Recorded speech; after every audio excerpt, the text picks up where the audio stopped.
Halo, selamat siang teman-teman semua.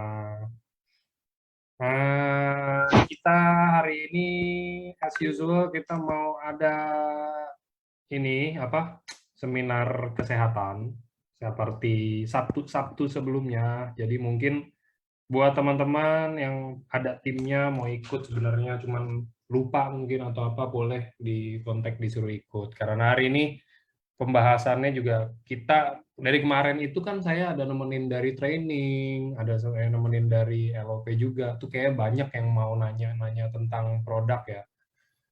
Cuman kan saya bilang, ya kalau bisa di hari Sabtu aja. Nah, hari ini hari yang tepat. Mungkin kalau teman-teman yang mau tanya-tanya, aduh ada bingung ini produk ini bisa nggak sih untuk ini? No, kalau saya kayak begini konsumsinya berapa sih atau apa?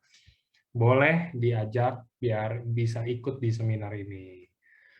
Oke, jadi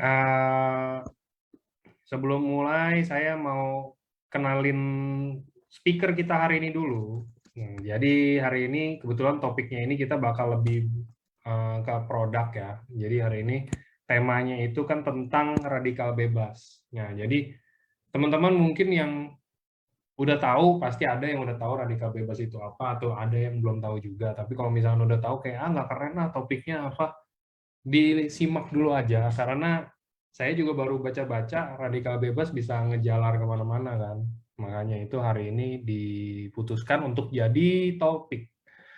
Oke, ini udah ada Dokter Buana hari ini sebagai speaker kita. Halo, selamat siang dok. Sore ya di sana dok? Ya, sore. Sore. Ya, jelas ya Halo, suara saya, Pak? jelas, baik dok. Jelas ya. Ya, Ikut dong dok nanti yang tanggal tanggal 6 ya, yang di kantor EFC. oh ya, ya, Nah, mudah-mudahan. Ya, jadi nanti akan ada acara ya teman-teman. Enggak kayak yang kemarin itu lagi kan, kalau kemarin 800 orang lebih. Kalau hari tanggal 6 ini untuk kickstart annual rank periode baru ya. Jadi biar mungkin teman-teman bisa dengar sharing, bisa tanya-tanya apa-apa sama leader-leader yang emang udah kayaknya itu udah daimyo ke atas Bushido semua sih itu yang datang ke sana. Nah, tapi semua orang boleh datang, boleh ambil ilmunya, boleh ambil tips sama triknya. Nah, hari ini kita mau bahas apa? Radikal bebas itu kira-kira tentang apa, Dok? Kalau bisa dijelasin secara sedikit aja buat di awal. ya, radikal bebas ini kan eh, apa ya, sesuatu yang sering kita dengar, cuman apa masih belum mengerti benar kan peranannya dia dalam timbulnya suatu penyakit atau mungkin dianggap berlalu saja tentang radikal bebas. Nah, kondisi-kondisi apa saja yang bisa memunculkan untuk radikal bebas ini kan mungkin juga untuk Bapak Ibu yang masih awam begitu mungkin belum mengerti sekali gitu ya. Jadi makanya sangat tepat sekali bagi Bapak Ibu ya para member yang saat ini sudah bergabung mungkin bisa mengajak temannya, saudaranya yang sedang sakit atau yang memang ingin mengenal lebih jauh tentang penyakit-penyakit tertentu apa saja yang sih bisa yang disebabkan oleh radikal bebas itu. Ya, jadi ini kan suatu teori baru yang mungkin belum banyak kita kenal ya, bahwa radikal bebas memang salah satu pencetus suatu penyakit-penyakit kronis yang banyak diidap saat ini. Oke, itu penjelasan singkatnya tentang radikal bebas ya, teman-teman. Jadi mungkin yang belum tahu sama sekali radikal bebas itu apa, nah itu barusan penjelasan singkatnya tentang apa sih radikal bebas. Kayak selama ini saya sering lihat di iklan ada mencegah radikal apa anti antioksidan pencegah Antioksidan. radikal bebas atau apa sih maksudnya kayak gitu kan. Ini hari ini Ya, kita bahas jadi biar teman-teman juga paham apa itu radikal bebas, bahayanya apa, karena pasti ada bahayanya dan efek buat badannya kita apa. Oke, mungkin boleh kalau mau langsung dimulai, Dok. mulai ya. Yes. Ya. Oke. Oke, selamat sore Bapak Ibu. Bertemu kembali dengan saya, Dr. Buana. Sudah dipercaya lagi untuk mengisi acara seminar medis ini pada sore hari ini. Kita akan membahas satu topik yang menjadi satu dasar dari suatu penyakit yang kronis ya, yang selama ini sebagian dari Bapak Ibu mungkin sudah ada yang pernah membaca atau pernah mendengar atau mendapatkan penjelasan dari seorang dokter mungkin untuk tenaga kesehatan tentang radikal bebas ya. Ya saat ini memang radikal bebas ini menjadi satu isu yang cukup menjadi perhatian buat para ilmuwan ya, sehingga para pabrik farmasi banyak memproduksi suatu produk-produk bagaimana cara untuk melawan radikal bebas ini dari sisi suplemen ataukah makanan gitu ya. Jadi memang sudah diyakini bahwa radikal bebas ini menjadi satu pencetus suatu penyakit yang serius ya, sehingga kita pun memang harus menghindari, kalau bisa menghindari, atau kalaupun misalnya sudah terkena suatu penyakit, ya kita tidak harus jatuh ke dalam satu kondisi yang lebih lanjut lagi gitu. Jadi itu sih harapannya ya. Nah, nanti apa hubungannya, kenapa kita harus menceritakan tentang radikal bebas ini, apa hubungannya nanti dengan produk AFC yang sedang kita konsumsi saat ini, ya nanti kita akan jelaskan lebih lanjut ya. Saya izin share screen dulu ya. Silakan dong. Oke.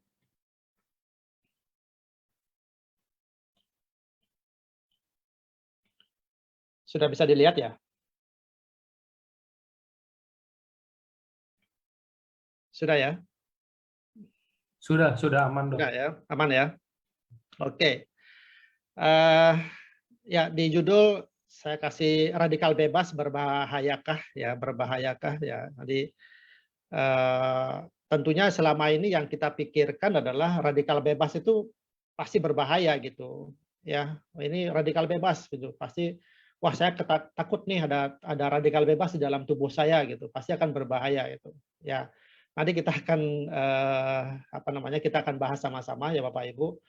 Sebenarnya radikal bebas itu ada manfaatnya nggak sih buat tubuh kita, atau kenapa sih kita nganggap selalu radikal bebas itu sangat berbahaya dan kita harus mengkonsumsi suatu produk antioksidan gitu ya. Nanti kita akan bahas ya.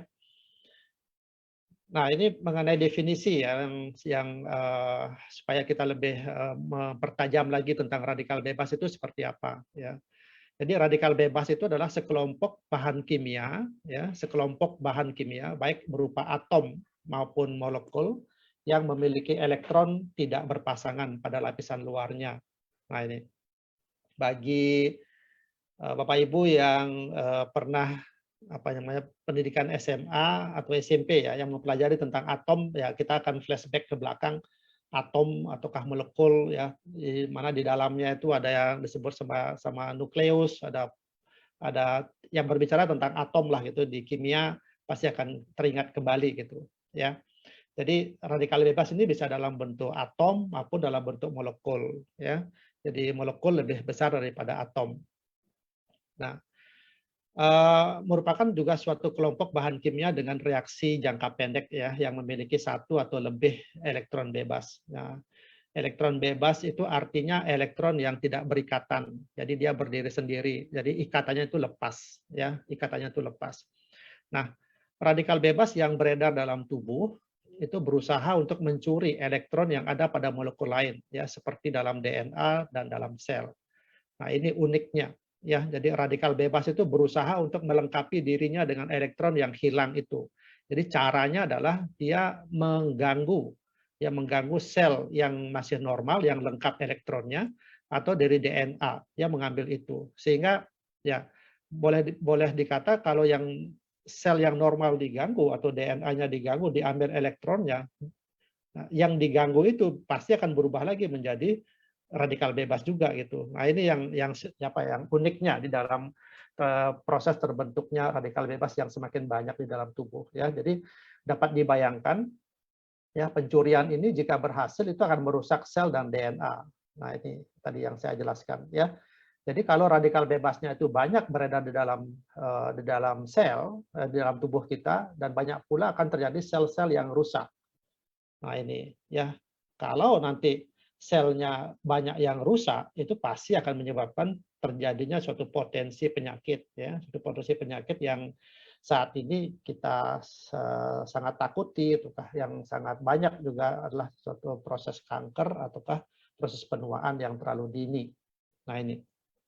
Ya, kenapa kita sangat serius memang akan membahas ini ya. Nah, ini Bapak Ibu, saya dalam gambar ini kita bisa melihat ya bahwa atom itu adalah partikel terkecil yang menyusun suatu sifat dan karakteristik segala sesuatu yang ada di dalam dunia ini. Ya, atom itu kan terdiri dari nukleus, ya, nukleus itu inti, ya, ini yang ada di dalam ini, ya. Nukleus ini terdiri dari proton dan neutron gitu ya, proton dan neutron. Nah, di luar dari atom ini itu ada elektron yang mengelilinginya. Ya, yang warna-warna bola-bola yang warna biru ini. Ya, dan elektron-elektron itu berpasangan semuanya. Ya, berpasangan. Nah, ini yang dalam kondisi atom yang normal ya, dalam atom yang normal.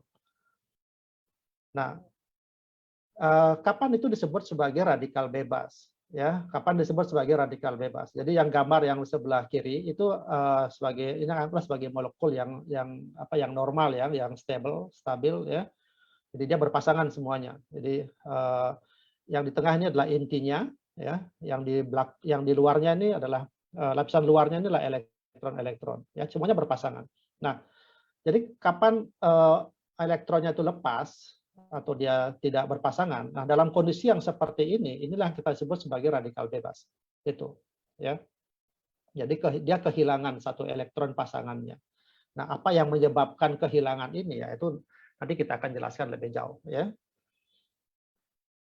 Nah, saya menceritakan sedikit tentang sejarah penemuan dari radikal bebas. Jadi ini seorang ilmuwan ya, seorang ilmuwan bahwa pada abad ke-20, jadi ini masih radikal bebas ini masih sangat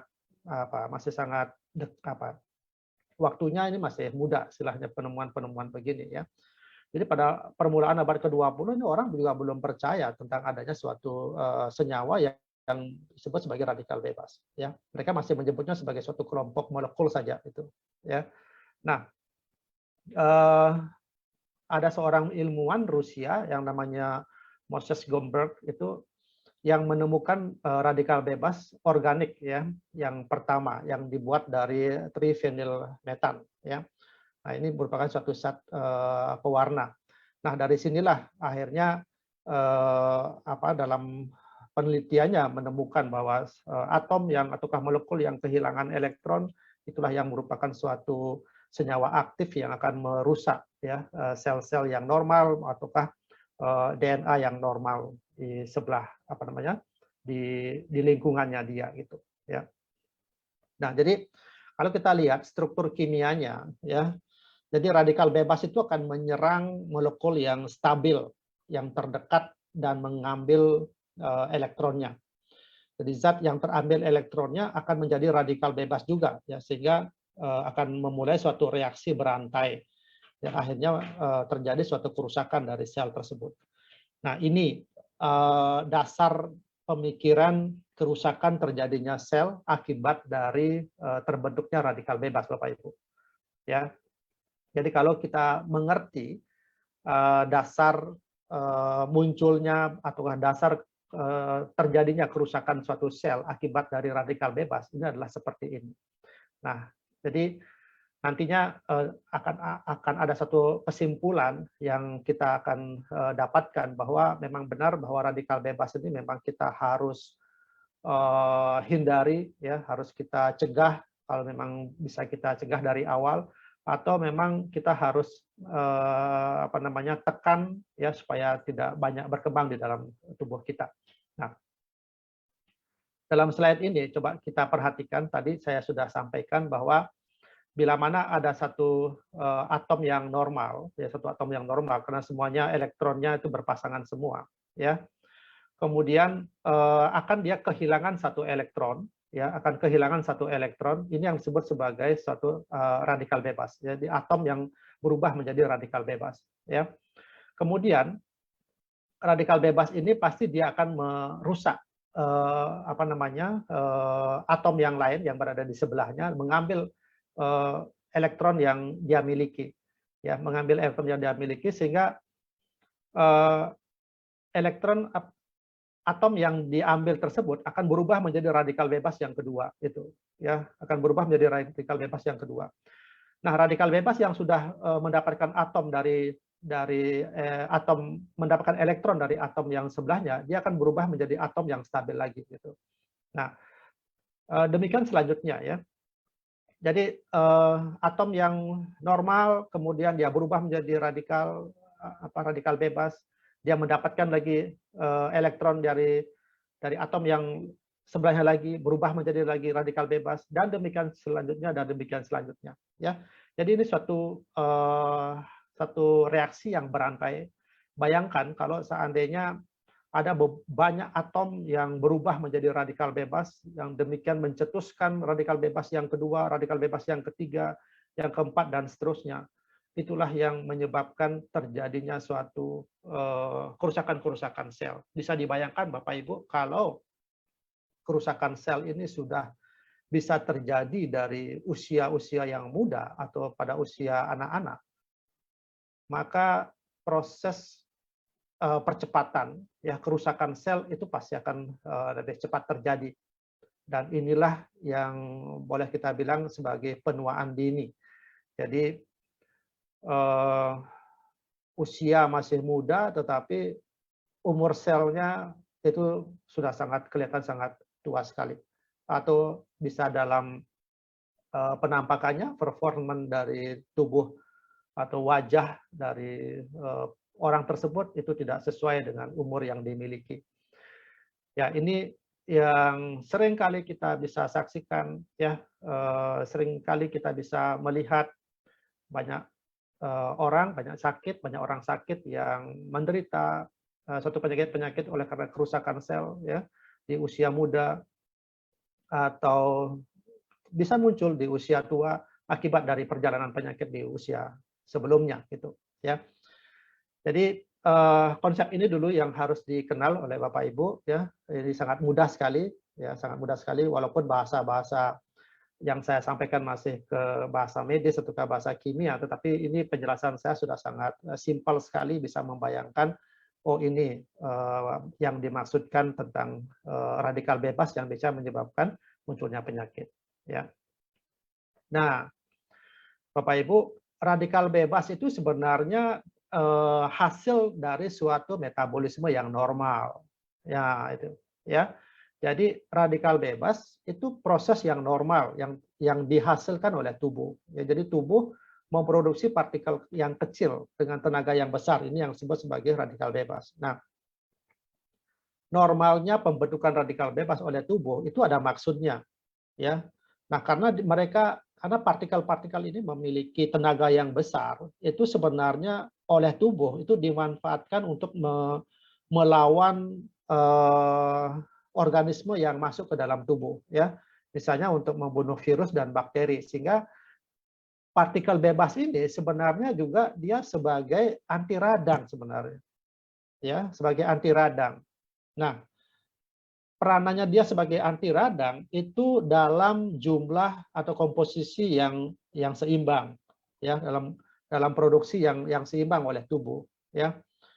Akan tetapi kan kondisi ini tidak bisa dipertahankan terus-menerus atau dalam kondisi yang stabil terus, ya. Tentunya ada hal-hal yang bisa menyebabkan produksi dari radikal bebas yang dihasilkan oleh tubuh itu bisa meningkat tajam. Nah, dalam peningkatan yang tajam inilah yang dalam posisinya radikal bebas itu sangat berbahaya buat tubuh kita, itu, ya. Jadi sekali lagi Bapak Ibu, radikal bebas dalam jumlah yang normal, yang memang hasil metabolisme dari tubuh kita itu memang sangat bermanfaat, ya. Sangat bermanfaat buat tubuh kita dalam melawan virus maupun dalam bakteri, atau dia memang berfungsi sebagai dalam proses peradangan. Gitu. Nah, Bapak Ibu, tadi kan saya sebutkan bahwa radikal bebas memang diproduksi dalam metabolisme oleh tubuh dalam jumlah yang normal, ya. Tapi ada kondisi-kondisi yang menyebabkan radikal bebas tersebut itu berada dalam jumlah yang besar, ya. Nah, kondisi-kondisi apa yang menyebabkan itu? Nah, tentu ini adalah kondisi di lingkungan eksternal ataukah di lingkungan internal di dalam tubuh kita. Ya, ini misal ya, di dalam internal tubuh kita misalnya terjadi proses inflamasi ya. Suatu proses inflamasi di mana sel-sel darah putih kita terbentuknya terlalu besar ya, sehingga terjadi suatu proses inflamasi ya. Infeksi yang terlalu berat, yang agak lama begitu tidak diobati dan lain sebagainya itu memunculkan radikal bebas ya. Kemudian suatu penyakit yang lama yang diderita ya, stres yang berkepanjangan yang yang dihinggap oleh pasien tidak diobati gitu ya, itu juga akan memicu munculnya radikal bebas.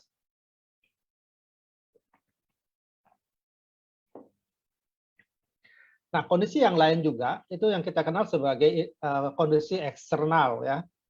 Nah, kondisi eksternal ini juga banyak sekali yang bisa menyebabkan ataukah mempengaruhi tubuh kita memproduksi radikal bebas ya. Misalnya ultraviolet ya, sinar matahari yang ultraviolet ini juga menjadi penyebab ya. Orang-orang yang berada dalam suatu daerah yang di mana terjadi banyak polusi udara ya, kita sering menghirup udara-udara yang kotor misalnya. Itu udara-udara yang kotor ini akan juga memicu ya, bisa menyebabkan kerusakan. Kemudian ada satu radiasi ya, keseringan melakukan atau mendapatkan satu proses radiasi ataukah kita menonton ataukah melihat HP yang terlalu sering misalnya seperti itu ya, kondisi merokok, kemudian alkohol yang berlebihan dan lain sebagainya. Jadi tentu semuanya adalah hal-hal yang tidak baik ya, dan kondisinya berlebihan itulah yang memicu kerusakan dari kerusakan dari atom ya, atom yang normal, kemudian dia akan merusak ataukah mengambil elektron dari sel ataukah DNA yang di sebelahnya sehingga DNA yang sebelahnya juga menjadi rusak, demikian juga atom yang menyusul sel-sel akan menjadi rusak. Dalam jumlah yang demikian banyak dan lama itulah yang menyebabkan terjadi kerusakan sel, kerusakan jaringan sehingga menyebabkan terjadinya ketidak berfungsinya suatu organ yang menyebabkan proses kematian. Nah itu tentu pembicaraannya akan sangat sangat jauh sekali ya kalau kita membicarakan ini kan sangat kecil sekali yang kita bahas saat ini ya. Kenapa sampai menimbulkan satu penyakit? Nah itu tentu tidak bisa serta-merta sekarang kita memiliki radikal bebas itu sekarang juga akan kita menderita sakit. Jadi tidak begitu konsepnya. Jadi sampai radikal bebas ini mempengaruhi suatu ataukah menimbulkan suatu penyakit di dalam tubuh kita, tentu prosesnya lama ya. Atau paparan yang didapatkan oleh tubuh kita itu lama sekali. Nah, makanya kenapa orang setelah kita memiliki umur 40 tahun ke atas baru muncul penyakit-penyakit tertentu, misalnya ada diabetes, ada sakit jantung, misalnya ada kolesterol dan sebagainya ya. Tentu itu ceritanya ya, bahwa kejadian-kejadian tersebut tidak serta-merta kita alami baru pada saat itu, tetapi ada cerita yang sebelumnya yang tidak kita sadari itu. Nah, Bapak Ibu, kita lagi mengenal yang disebut sebagai stres oksidatif ya, stres oksidatif. Inilah yang saya katakan bila mana radikal bebas di dalam tubuh kita itu diproduksi berlebih ya. Jadi kelebihan dari produksi radikal bebas. Nah, sementara lawannya yang kita sebut sebagai antioksidan itu juga dalam kondisi berkurang. Nah, jadi ada proses ketidakseimbangan yang terjadi baik antara radikal bebas sebagai prooksidan maupun antioksidan yang melawan dari efek radikal bebas tersebut. Nah, jadi mulai terjadi suatu ketidakseimbangan antara radikal bebas dan antioksidan di dalam tubuh. Inilah yang kita sebut sebagai stres oksidatif, yaitu atau oksidatif tekanan, ya. Jadi keadaan stres oksidatif ini membawa pada kerusakan oksidatif, ya, mulai dari tingkat sel sampai ke jaringan, ya, sampai ke organ tubuh, yang menyebabkan terjadinya percepatan proses penuaan juga dan munculnya suatu penyakit. Nah, disinilah baru kita mengetahui bahwa Bapak Ibu, pada saat radikal bebas itu dalam jumlah produksi yang berlebih, disitulah mulai terjadinya suatu reaksi yang berantai yang menyebabkan kerusakan-kerusakan. Tapi pada saat kondisi masih balance, masih seimbang antara antioksidan dan radikal bebas, tubuh masih mengalami suatu kompensasi. Jadi efek dari radikal bebas tersebut masih bisa diredam oleh antioksidan yang diproduksi oleh tubuh kita sendiri juga, gitu, ya. Nah, berbagai macam penyakit yang diduga dan diteliti berkaitan dengan aktivitas dari radikal bebas. Ini kurang lebih ada 50 penyakit, ya. Jadi beberapa penyakit-penyakit yang seperti yang ada dalam slide ini, ya, mulai dari aterosklerosis, ya, ini penyempitan di dalam pembuluh darah arteri, ya, akibat dari penumpukan kolesterol maupun dari trombosit misalnya, ya, kemudian cancer.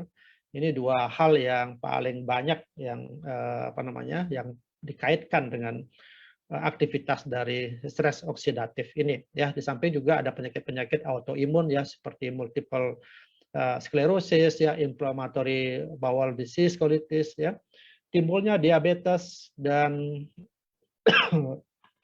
Parkinson juga disinyalir bahwa stres oksidatif ini juga berperan, ya.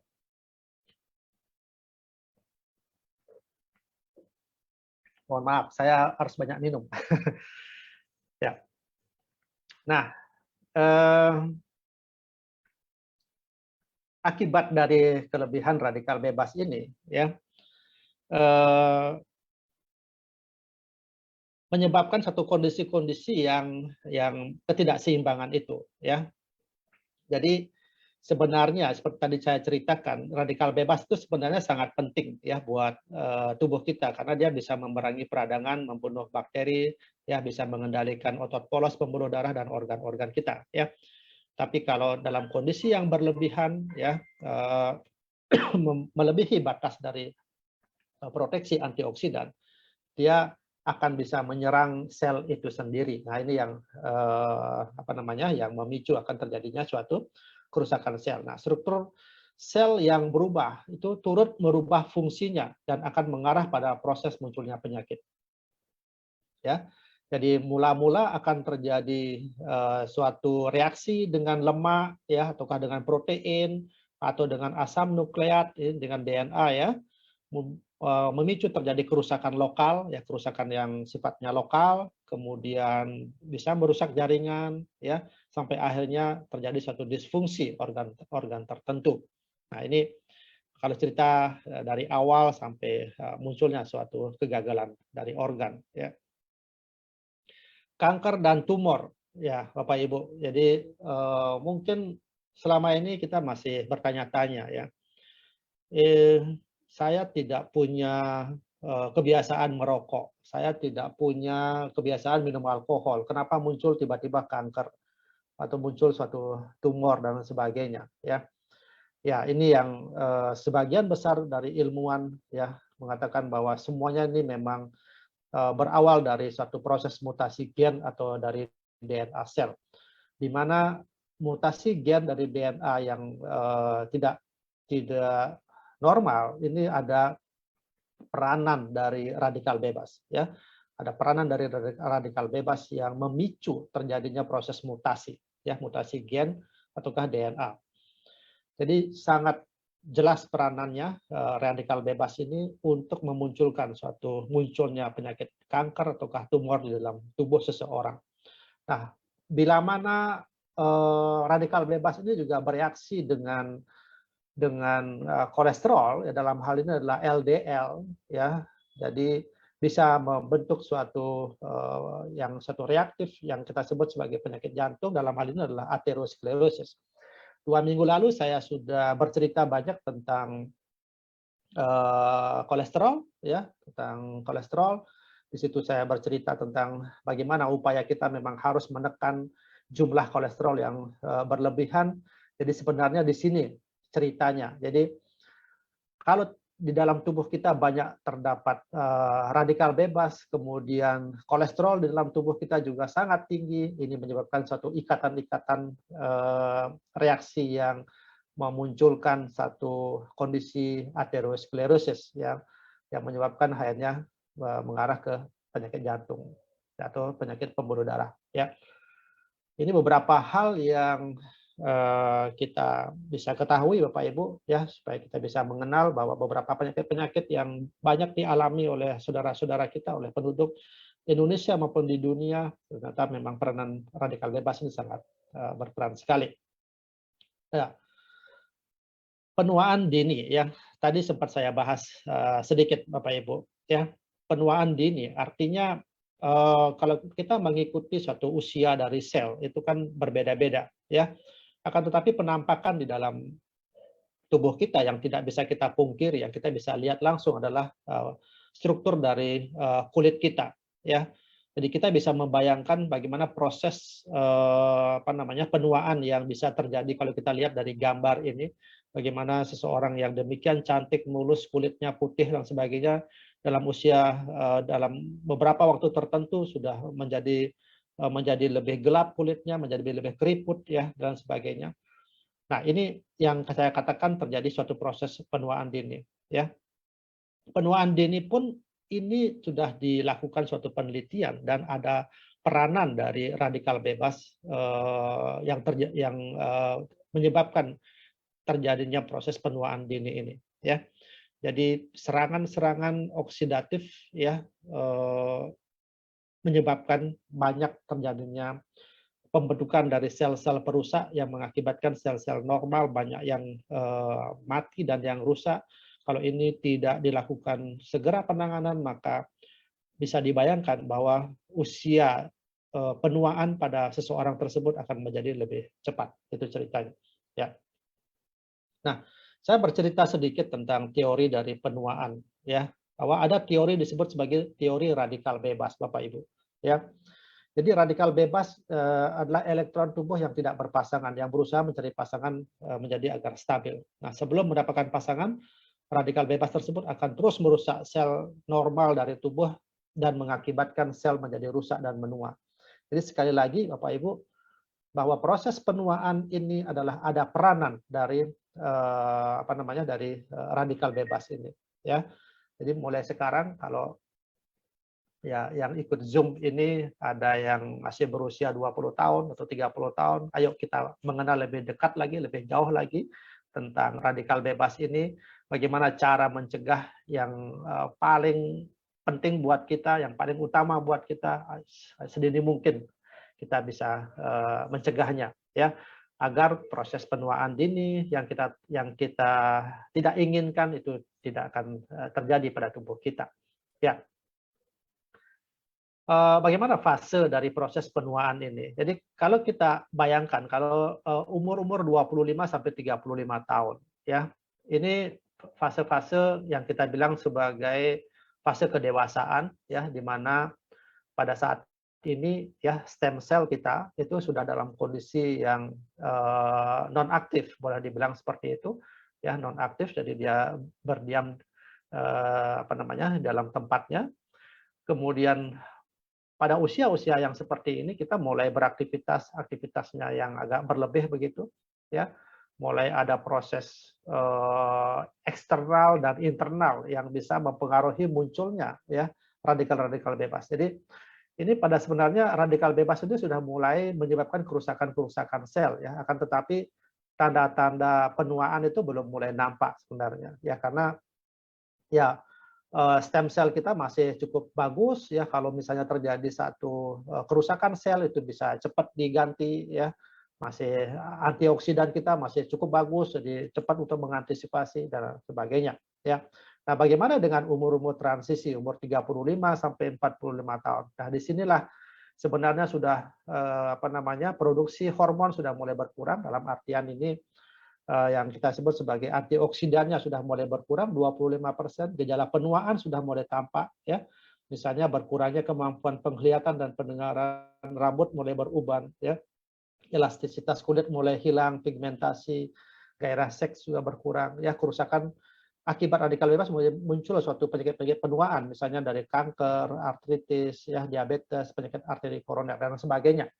Nah, seperti yang tadi saya sampaikan bahwa umur-umur yang seperti ini ya sudah mulai sangat rentan untuk terjadinya satu proses-proses penyakit ya. Apalagi di fase klinik ya, di atas 45 tahun. Jadi proses penuaan sudah terasa sekali terjadi ya.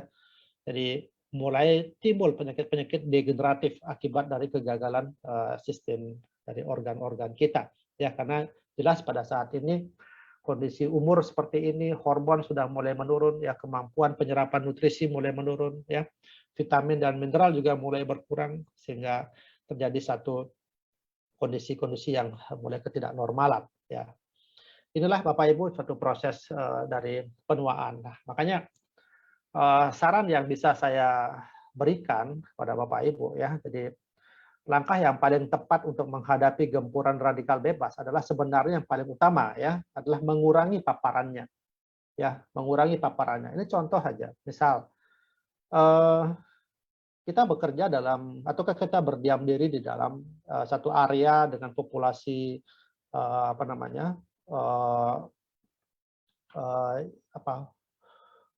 polusi ya, bukan populasi, maksudnya polusi yang sangat berat begitu misalnya ya. Ya tentu yang bisa kita akan lakukan adalah bagaimana cara mencegah paparannya. Tentu pada saat itu ya kita harus melindungi ya, hirup dari polusi itu yang berlebihan, misalnya memakai masker, atau memang kita harus hindari jangan tinggal di daerah tersebut. Tentu ini juga menjadi satu problem tertentu ya. Atau kita misalnya dalam kehidupan kita sehari-hari banyak mengkonsumsi satu makanan-makanan yang mengandung banyak lemak misalnya, yang menyebabkan terjadinya hiperkolesterol atau hipertrigliserid. Nah, bagaimana cara mengurangi paparannya? Ya kita mengurangi untuk mengkonsumsi makanan tersebut gitu. Ya. Nah, tentu ada beberapa hal kondisi yang memang sangat sulit buat Bapak Ibu ya untuk mengurangi paparannya itu, ataukah menjadi suatu kebiasaan, ataukah memang mau tidak mau memang kita harus terpapar dengan kondisi itu. Nah, ini ada cara yang lain ya. Jadi mengoptimalkan pertahanan tubuh kita melalui aktivitas antioksidan. Nah, itu. Ya, jadi sebenarnya tubuh kita sudah memiliki antioksidan yang enzimatik atau yang alami ya, yang alami. Tetapi seiring dengan umur kemampuan tubuh kita untuk menciptakan ataukah memiliki antioksidan itu juga akan berkurang. Nah, sedangkan bertambahnya umur juga radikal bebas kita bertambah banyak. Nah, inilah kenapa disarankan untuk mulai kita mengkonsumsi produk-produk antioksidan ya. Tentu ada banyak sekali produk ya yang kita kenal di pasaran ya, vitamin-vitamin yang memang berfungsi sebagai antioksidan, yang memang bermanfaat sebagai antioksidan, itu disarankan untuk mulai dikonsumsi. Jadi sekali lagi Bapak Ibu, ada dua hal yang memang harus bisa kita pakai untuk melawan ataukah mencegah proses dari radikal bebas ini. Yang pertama adalah tentu mengurangi paparannya, yang kedua adalah mulai kita mengoptimalkan pertahanan tubuh kita melalui aktivitas dari antioksidan. Nah, Bapak Ibu, ini yang tadi saya sampaikan bahwa di dalam tubuh kita itu ada proses keseimbangan ya antara radikal bebas dengan antioksidan. Ini suatu satu mukjizat yang diberikan oleh Tuhan ya, bahwa dalam hidup ini memang diciptakan itu apa ya, keseimbangan ya, sehingga tubuh kita memang masih terus bertahan sehat ya, masih tumbuh dengan sehat. Ini karena semuanya dalam kondisi yang seimbang. Dalam hal ini kita berbicara tentang radikal bebas dan antioksidan.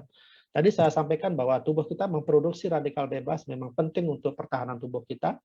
Tetapi kalau kelebihan radikal bebas, tubuh kita juga memproduksi antioksidan yang untuk melawan efek dari radikal bebas itu sendiri. Nah, sistem defensif itu dianugerahi oleh Tuhan pada sel kita, yaitu perangkat yang disebut sebagai antioksidan enzimatik. Ya, saya saya berikan nama di sini dan saya tulis dengan warna merah karena ini yang akan kita bahas ya. Kita kenal sebagai glutathione, kemudian polifenol ya. Ini yang akan kita bahas. Kemudian ada beberapa lagi banyak ya antioksidan yang diproduksi oleh tubuh kita ya.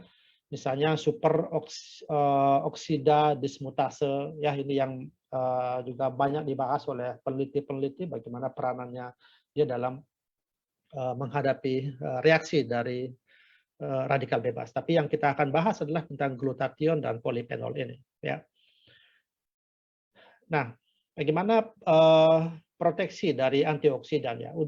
Untuk menanggulangi radikal bebas atau oksidan, maka terdapat antioksidan ya, baik endogen maupun eksogen yang bersinergi untuk menetralisasi dari radikal bebas. Nah, antioksidan ini membantu menghentikan proses perusakan sel ya dengan cara memberikan elektron kepada radikal bebas. Ya, seperti tadi kan saya selalu bilang, jadi saya jelaskan bahwa radikal bebas itu adalah kehilangan elektron ya. Tetapi antioksidan itu adalah dalam upayanya dia memberikan elektron pasangannya ya, sehingga radikal bebas yang kehilangan elektron ya, dia akan memiliki elektron yang berpasangan, sehingga radikal bebas ini akan menjadi atom ataukah molekul yang normal kembali. Jadi itu sebenarnya fungsinya ya, sebagai antioksidan ini. Kan kita seringkali mendengar bahwa antioksidan ini untuk mencegah proses anti radang gitu kan. Ya, jadi itu penjelasan yang secara umum ya, gitu maksudnya. Tetapi kalau kita berbicara ke tingkat sel ya, sebenarnya adalah ini. Ya, sebenarnya adalah ini yang terjadi, bahwa antioksidan itu berfungsi untuk memberikan elektron ya kepada radikal bebas yang kehilangan elektronnya, sehingga radikal bebas tersebut berubah fungsi, dia menjadi atom yang normal kembali. Jadi seperti itu. Kalau atom berubah menjadi normal kembali sehingga dia tidak merusak lagi sel-sel yang berada di sebelahnya. Nah, karena kita tahu bahwa radikal bebas itu akan berusaha untuk mencari elektron yang dari atom maupun dari DNA yang berada di sebelahnya. Itu sebenarnya fungsi dari antioksidan, Bapak Ibu. Ya. Nah, ini gambarannya ya. Jadi gambarannya, kalau seandainya ada seseorang ya yang tanpa antioksidan, ya kalau tanpa antioksidan bisa dibayangkan ya bahwa sel-sel yang mulanya stabil itu tidak akan menjadi stabil karena disebut sebagai radikal bebas. Inilah yang akan bisa memicu menekan sistem imun sehingga terjadi suatu berbagai macam penyakit ya. Nah, apa yang gambar yang di sebelahnya ya, misalnya muncul suatu radikal bebas, akan tetapi tubuh kita bantu dia dengan asupan dari antioksidan yang dari luar, sehingga radikal bebas yang terjadi ini bisa menjadi normal kembali dan dia tidak melakukan perusakan ke atom yang lain ataukah ke organ yang lain ya, sehingga molekul ataukah atom tersebut bisa kembali stabil ya.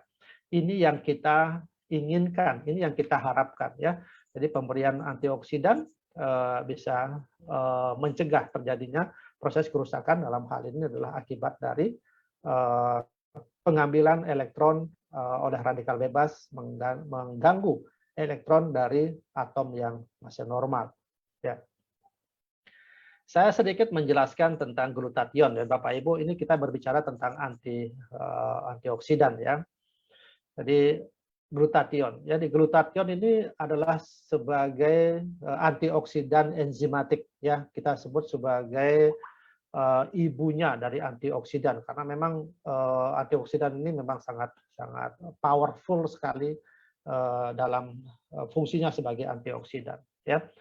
Nah, glutathione ini seperti itu rumus kimianya, ya, merupakan antioksidan yang diproduksi secara alami oleh tubuh. Jadi Bapak Ibu, glutathione ini adalah antioksidan yang diproduksi alami oleh tubuh, ya. Ada banyak manfaat dari glutathione, penting sekali buat kesehatan, ya, terutama adalah mencegah kerusakan sel tubuh. Ini yang tadi saya katakan, ya, peranannya untuk mencegah kerusakan sel tubuh, artinya dia memang mencegah efek dari radikal bebas itu, ya. Kemudian memperbaiki sel dan jaringan. Nah, ini kelanjutan dari akibat pencegahan kerusakan sel itu, ya. Nah, glutathione ini merupakan antioksidan alami yang terdiri dari 3 asam amino, ya, ada cysteine, glutamat, dan glisin. Nah, kadar glutathione bisa semakin menurun seiring bertambahnya usia.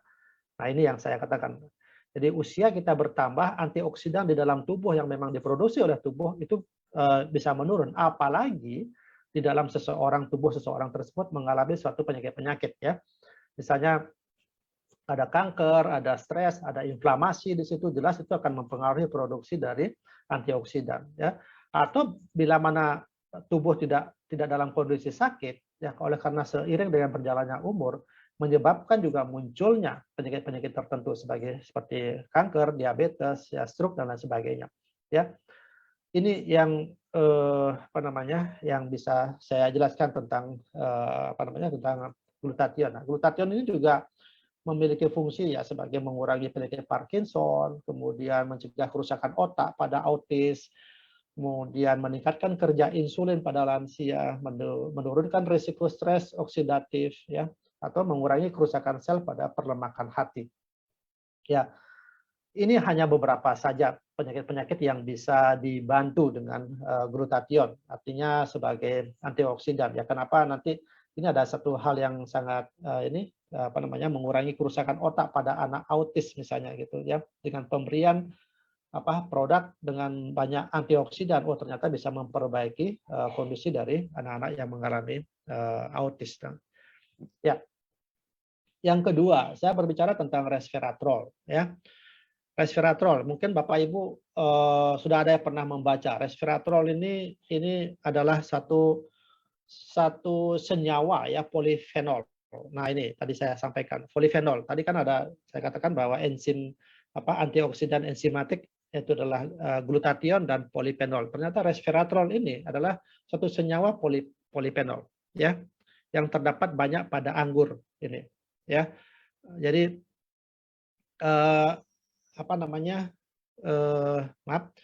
jadi resveratrol ini sebagai senyawa polifenol, di mana dia berfungsi sebagai antioksidan enzimatik, yang itu memang punya peranan-peranan yang tentunya akan banyak menekan efek dari radikal bebas, ya. Ini banyak ada pada buah-buahan, ya, terutama memang yang disampaikan di sini adalah pada buah anggur, ya. Oke. Nah, peranan radikal bebas dalam menimbulkan kerusakan, ya, seperti tadi saya sampaikan bahwa bila mana radikal bebas ini banyak di dalam tubuh, maka dia akan mengurangi kerusakan dalam tingkat sel, ya. Bisa dibayangkan Bapak Ibu kalau ini terjadi proses kerusakan yang terus berlanjut, bisa dibayangkan bahwa sel yang akan membentuk jaringan, ya, itu bisa semakin lama semakin seiring dengan waktu, maka jaringan itu akan semakin rusak. Jaringan akan membentuk suatu organ, akan juga menjadi rusak. Organ membentuk suatu sistem. Nah, sistem itu pun menjadi suatu kerusakan, ya. Nah, ini semuanya adalah peranan dari radikal bebas. Jadi seperti pada gambar 1, ini ada satu radikal bebas, dia mengganggu, ya, sel atom ataukah sel yang ada di dekatnya, kemudian dia membuat satu radikal bebas yang baru lagi,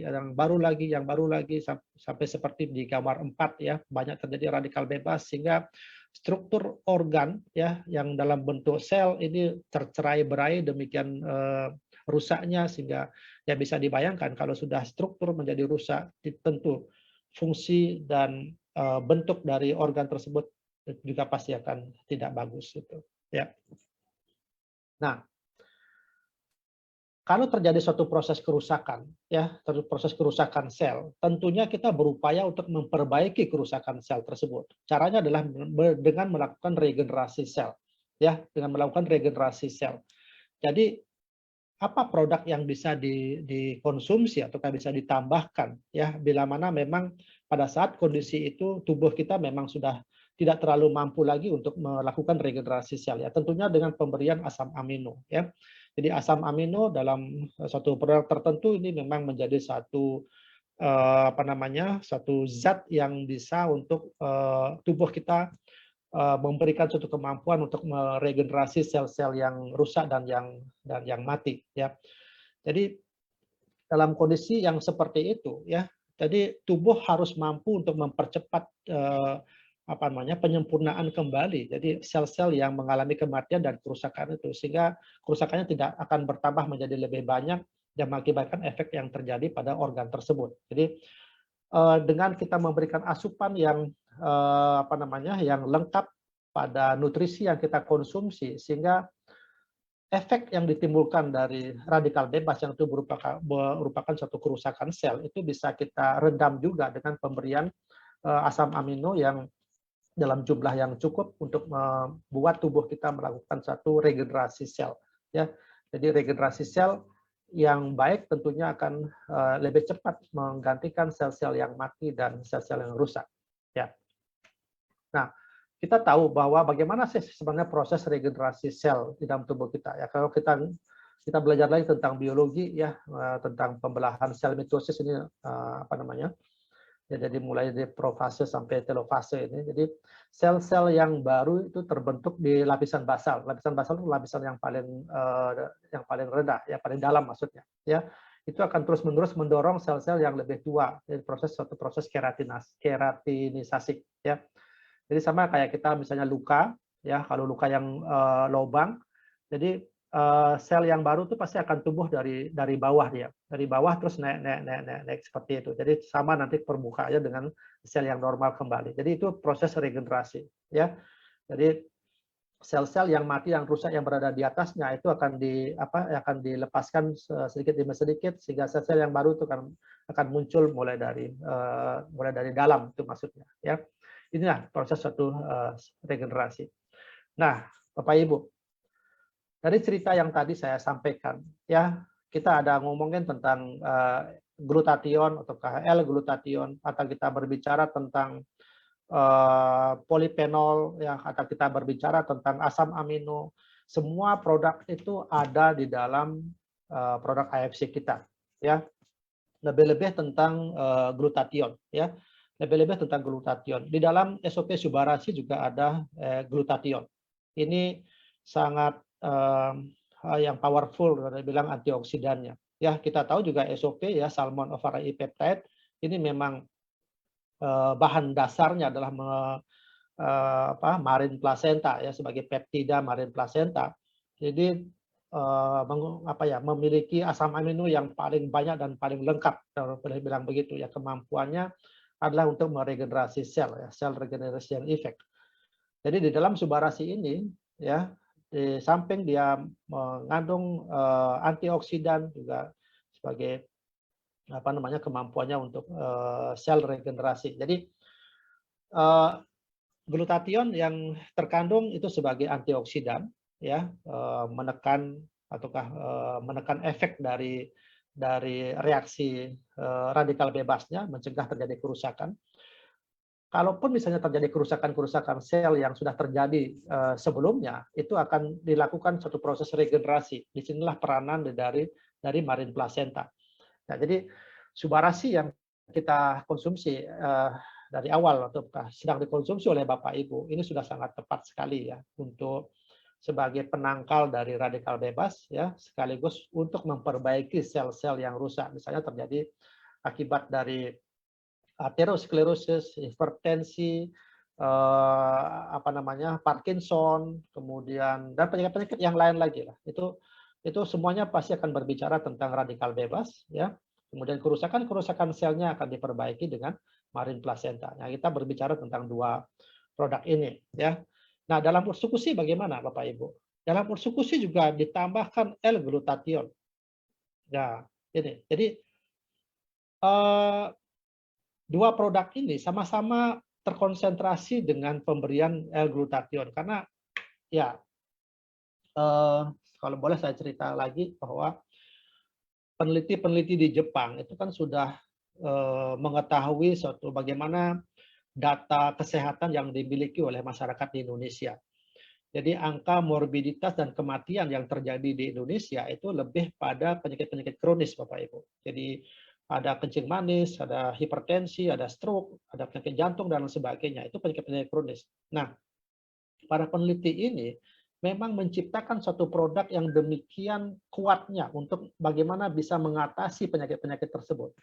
Yang di Indonesia memang produk ini diproduksi khusus buat Indonesia sebenarnya karena berdasar pada data kesehatan yang dimiliki, ya. AFC juga memproduksi produk di daerah di Singapura mungkin atau di Korea.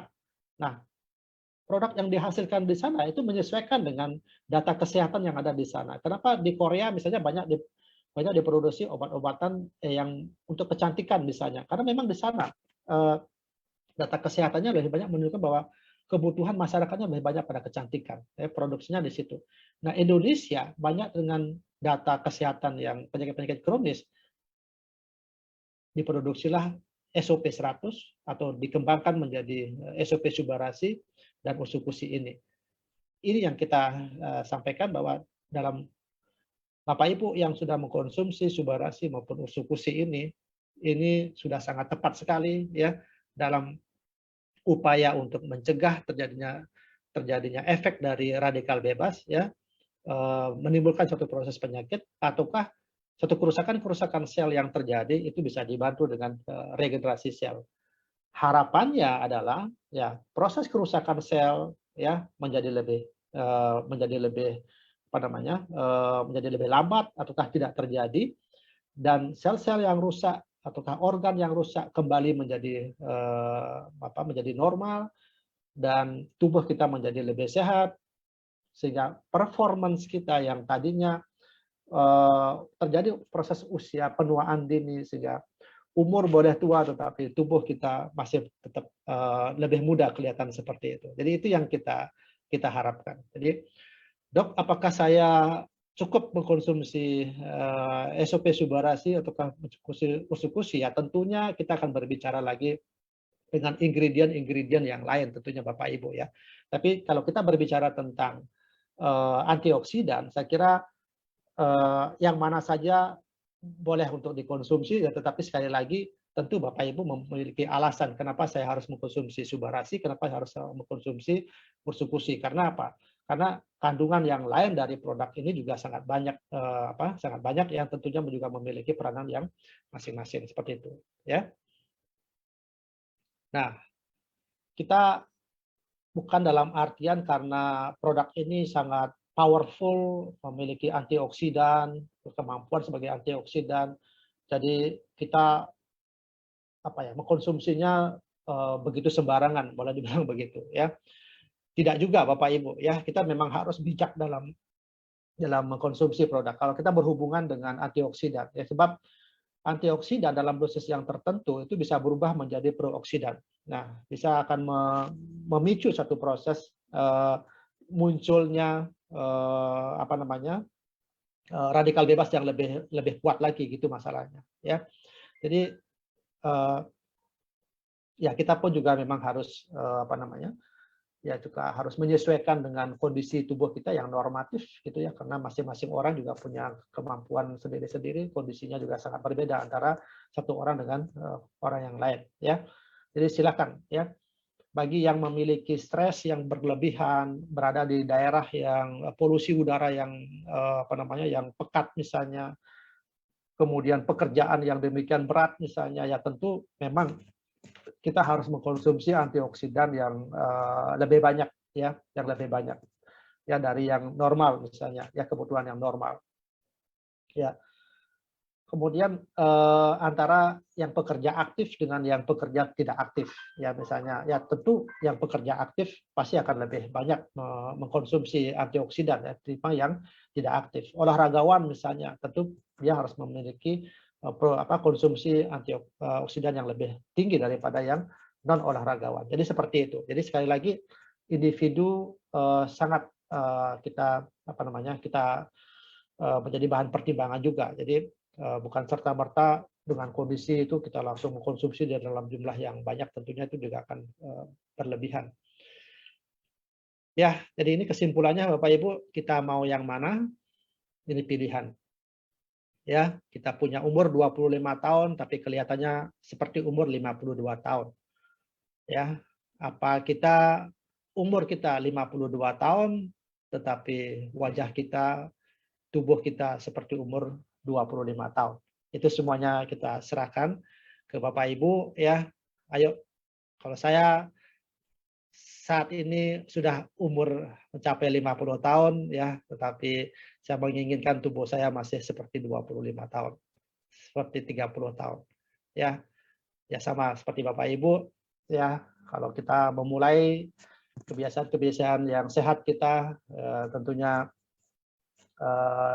ya ini tentu tidak kita terpaku pada satu produk saja ya, pada satu kondisi saja misalnya, bahwa sekarang kita sudah mengkonsumsi produk-produk AFC, tentunya ini harus dibarengi juga dengan perilaku-perilaku kita yang sehat ya, dengan olahraga, makan makanan yang sehat, tentunya mengurangi stres.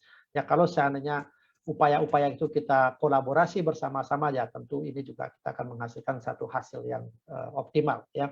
Jadi kita menginginkan seperti wajah yang seperti ini, yang kita semuanya mungkin menginginkan ke arah wajah yang di kanan seperti itu ya. Oke, demikian yang dapat saya sampaikan Bapak Ibu, kita akan bisa berdiskusi ya. Terima kasih Pak Angga. Oke dok, sebentar saya. Oke, nah boleh nih teman-teman yang mau tanya mungkin. Untuk kesana baik konsep disebut juga. Ini ada pertanyaan yang memang mungkin udah lumayan sering ditanyain, cuman nggak apa-apa lah dok, ini general.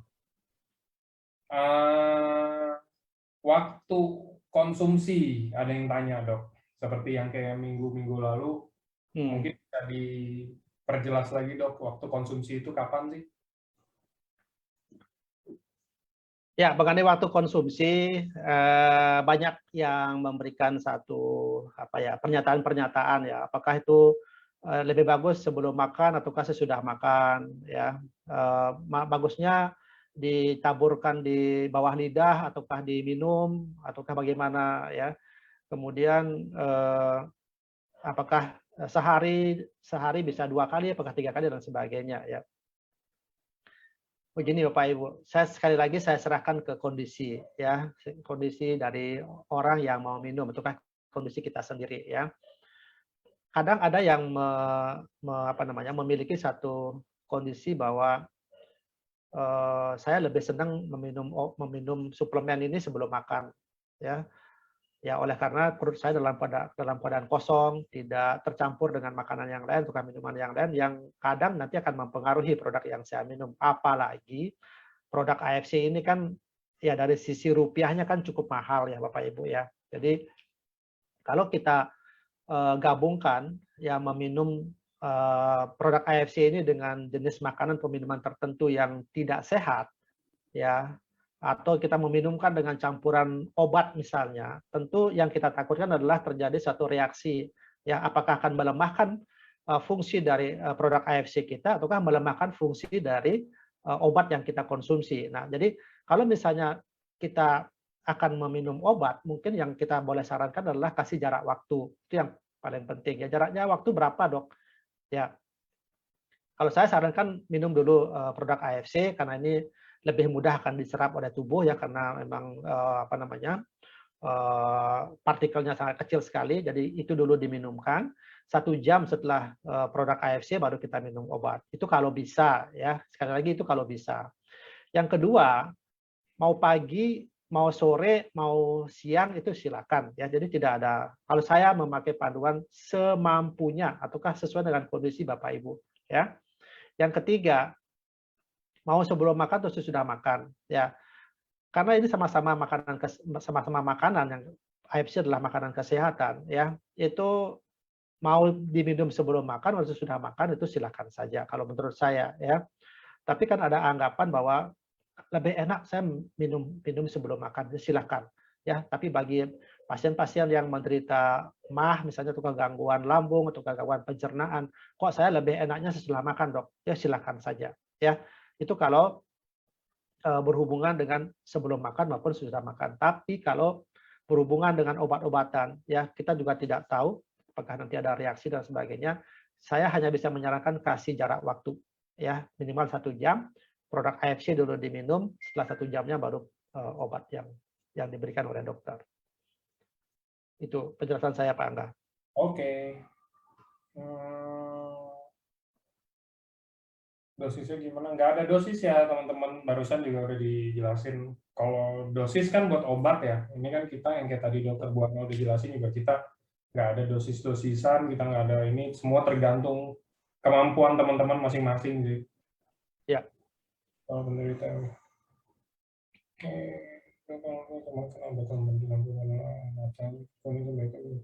Nah, ini ada yang tanya, mungkin minta saran dok kalau yang ini. Dok, teman saya ada yang kena batu empedu, sampai warna matanya kuning. Sebaiknya kalau dokter saranin, konsumsi yang apa dok? Subarasi atau Utsu? Yang pertama saya sarankan operasi. Oke. Itu dulu ya. Ini harus penanganan medis dulu Pak Angga. Ya, karena ini batu ya, sudah jelas ada batu. Nah, kenapa terjadi warnanya kuning? Itu karena penyumbatan ya saluran empedu. Ya saluran empedu itu kan bilirubin itu harusnya keluar dia melalui usus dia. Tapi oleh karena dibendung oleh batu, maka bilirubin tidak keluar tapi dia masuk lagi ke pembuluh darah. Itu yang menyebabkan di dalam tubuhnya dia berwarna kuning. Penanganannya adalah pengangkatan batu itu. Ya, pengangkatan batu artinya operasi. Nah, kalau selesai operasi baru kita mau tambahkan subarasi, mau tambahkan dengan usupusi ya silakan aja. Ya, karena di situ ada peranannya banyak sekali. Boleh ya. Tapi jangan terpaku pada produk kita karena itu penyakitnya memang harus dilakukan operasi gitu. Ya. Itu Pak. Oke.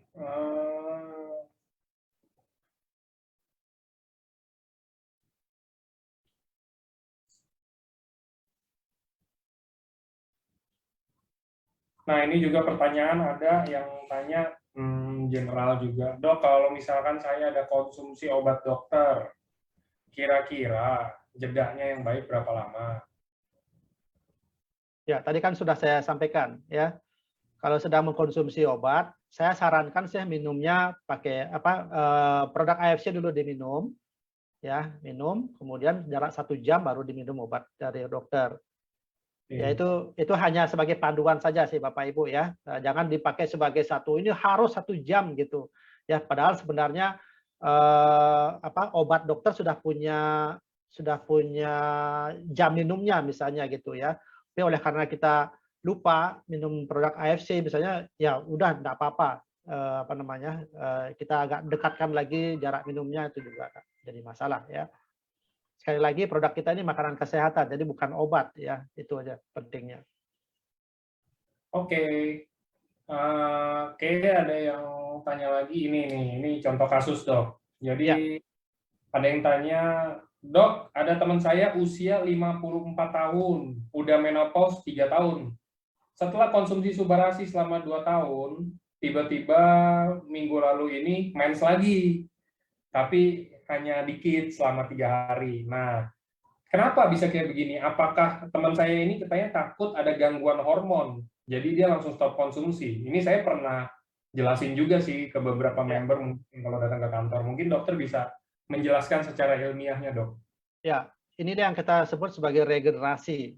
Ya, jadi faktor regenerasi di sana muncul. Regenerasi itu bukan hanya berhubungan dengan sel, ya, tapi juga berhubungan dengan hormonal, enzimatik, ya, dan lain sebagainya lah gitu ya. Jadi produk AFC ini sebenarnya dia berupaya untuk memberikan kondisi yang seimbang, ya.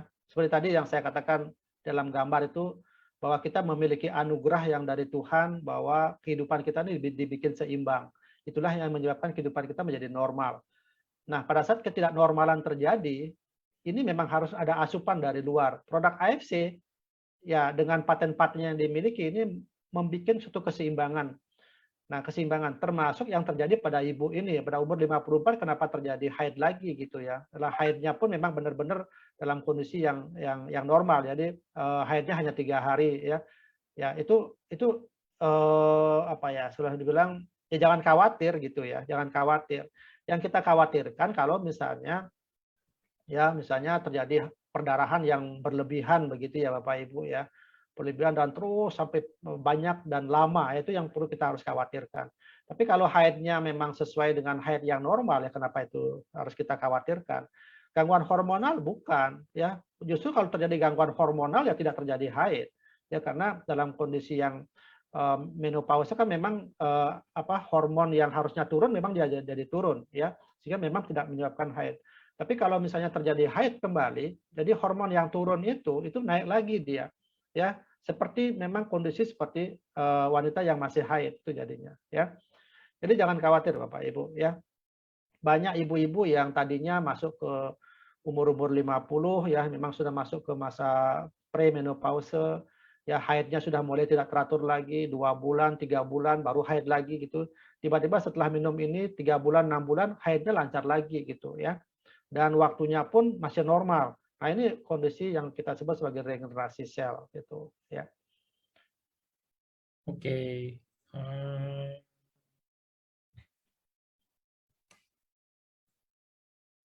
Banyak sekali nih pertanyaan nih Pak Angga. Jadi, Iya.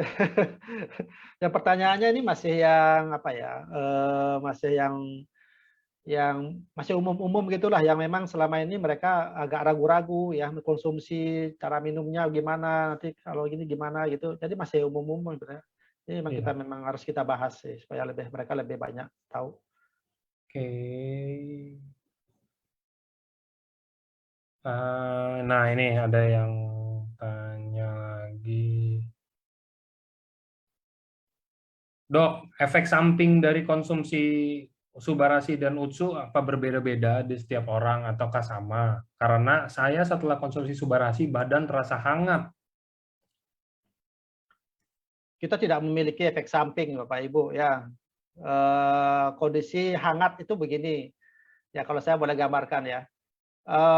Selama ini terjadi kedinginan. Nah, kalau kita ngomong hangat berarti selama ini kan dingin ya gitu. Kalau kedingin itu berasumsi bahwa pembuluh darah yang ada di dalam seluruh tubuhnya itu mengecil. Nah, mengecil ini mengakibatkan apa? Darah yang beredar di dalam tubuh itu sedikit. Itulah menyebabkan kita kedinginan, ya. Nah, kalau kita menjadi hangat berarti apa? Pembuluh darahnya bertambah permukaannya bertambah lebar dia. Sehingga darah yang beredar di dalam seluruh tubuh itu menjadi lebih banyak. Nah, inilah yang menimbulkan kehangatan gitu ya. Dan justru ini bukan efek samping Bapak Ibu, ini yang kita harapkan. Ya, karena apa? Subarashi memiliki kemampuan untuk apa? Ya, melancarkan aliran darah ke seluruh bagian tubuh. Ya, akibat dari ada patennya di sana, ya. Jadi ini bukan efek samping, sebenarnya itu yang kita harapkan gitu, ya. Jadi misalnya ada bagian kaki kita yang kedinginan terus ya, misalnya terjadi gangguan pada aliran darah menuju ke kaki. Nah, sekarang kaki kita menjadi hangat lagi nih. Ya, berarti aliran darah ke darah kaki menjadi lebih bagus. Ya, pembuluh darah yang tadinya buntu atau kan tadinya menyempit sekarang terbuka lagi nih gitu. Aliran darah semakin banyak. Aliran darah semakin banyak berarti sel-sel yang ada di dalam organ kaki kita, ya organ kaki kita banyak diperdarahi diperdarahi membawa oksigen dan nutrisi. Bagus dong, ya. Apalagi kalau misalnya kita menderita luka pada diabetes misalnya ya, atau kita sebut sebagai diabetic foot gitu ya. Jadi sangat bagus sekali ya. Nah, kenapa orang dengan luka diabetes kakinya cepat sembuh gitu? Ya karena ini kita terjadi perbaikan dalam aliran darah, kemudian sel-sel yang mati yang rusak tersebut diregenerasi ulang lagi gitu. Jadi cepat sekali pertumbuhannya gitu. Oke. Nah, oke, dokter mau tanya kalau leukemia gimana? Leukemia kanker darah. Kanker ya. Gimana? Ya. Maksudnya pertanyaannya? Ya, maksudnya gini, banyak sekali kan yang menanyakan leukemia hubungannya dengan kemoterapi gitu ya. Jadi apakah boleh meminum meminum Subarasi ataukah Sukusi? Saya sarankan saat itu memang dikonsumsi ya. Tapi leukemia bukan bisa disembuhkan dengan Ursukusi karena misalnya sebagai anti tumor gitu bukan. Saya katakan Ursukusi bukan untuk mengobati itu ya, tapi memperbaiki. Ya, saya kira itu pandangan kita ya, memperbaiki kondisi karena pada saat kita mengalami kemoterapi semua daya tahan tubuh kita kan diturunkan begitu ya.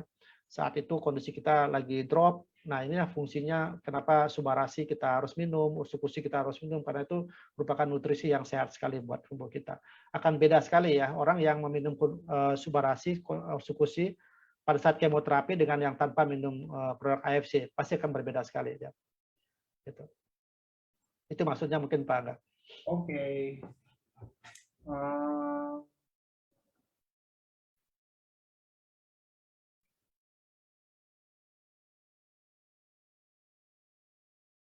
Kalau orang yang habis, yang tadi kan dia ada dibahas dok, kalau misalkan setelah kemoterapi kayak yang barusan banget, itu kira-kira berapa lama boleh konsumsi? Apakah baiknya sebelum atau sesudah di kemo? Ya kalau saya mau sebelum mau sesudah nggak jadi masalah. Bebas aja sih gitu ya. Karena gini, kemoterapi itu kan ada waktunya kan, periode waktunya. Misalnya mau 3 hari sekali ataukah seminggu sekali gitu kan. Jadi ya nggak jadi masalah sekali sih tentang masalah mau sebelum ataukah sesudah. Jadi silakan aja. Ada juga yang gini, cuci darah misalnya kan. Cuci darah baiknya gimana dok? Apakah sebelum cuci darah ataukah sesudah cuci darah gitu? Ya kalau pandangan kita, kalau cuci darah orang kalau kita minum kemudian akan produknya akan masuk ke dalam pembuluh darah, masuk ke dalam darah, darahnya dicuci kan nanti terbuang dok itu. Ya udah kalau begitu sesudah cuci darah aja diminum gitu. Ya kalau kita berpikirnya begitu ya. Tapi kalau kita berpikir bahwa ini kan sudah masuk bukan beredar-beredar terus di dalam darah kan nutrisi ini kan pasti akan sudah masuk ke tingkat-tingkat sel gitu kan karena ini kan sangat kecil sekali partikel-partikelnya. Jadi dikonsumsi langsung bisa langsung berada dalam darah dan masuk ke tingkat sel. Jadi bagaimana mungkin itu akan terbuang di dalam di dalam kita melakukan HD gitu misalnya. Ya kecuali kalau pas mau HD baru kita minum ya itu lain lagi ininya penjelasannya gitu ya. Jadi ya minum aja beberapa jam sebelum HD misalnya ya. Ya kan itu sudah langsung di metabolisme oleh tubuh gitu ya. Oke. Sorry dok, penjelasannya ini ada yang tanya, baru dijelasin ada yang tanya langsung kalau misalkan HD cuci darah itu sebelum apa sesudah, nggak ada ngaruh ya dok ya? Ya kalau saya sih jangan. Ini loh dok, logikanya itu karena mungkin kan kita mau HD ya, kita mau cuci darah bilangnya. Kalau sebelum HD itu terus kita udah konsumsi, takutnya nanti setelah HD malah nutrisinya hilang atau apa gitu loh, logikanya pasti kan ke arah sana. Ya makanya saya bilang kalau misalnya kita mau HD, maka minumnya itu mendahului ya. Jadi misalnya 2 jam gitu ya, 2 jam kita minum kan metabolisme juga sudah terjadi kan.